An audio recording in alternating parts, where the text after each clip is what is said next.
Highlighters, Mentos, may anik-anik na rin. Orange. So for today's unboxing, I'm going to unbox the Mentos Surprise Roll. So I've got total of 5 rolls. And kasi, there are total of 5 rin to collect. And looking forward, walang duplicate dahil ang dami ko na sobrang Mentos. Ewan ko na lang kung bumaho pa yung bunganga ko nito. As of now, sa 7-Eleven lang siya meron. And you need to purchase, I think 4 or 5 na Mentos roll to get this for free.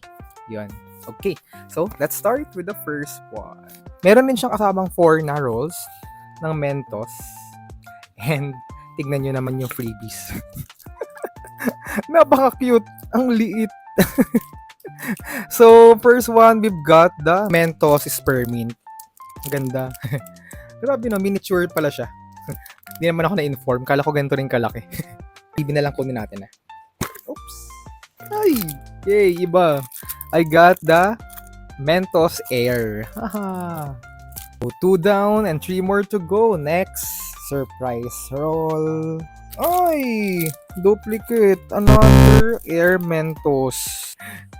Next up. Ay! Air Mentos na naman.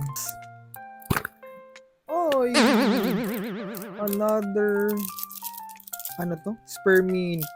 Sum it all up, we've got 2 Mentos Spearmint and 3 Mentos Air. Hala. So, as of today, we're still missing 3. At alam niyo na, hindi pa rin tapos. Pero ang pinakatanong ko dito, paano natin ubusin to lahat ng Mentos? 1 year supply. Anyway, that's all for now, highlighters, and see you on the next highlight. Bye!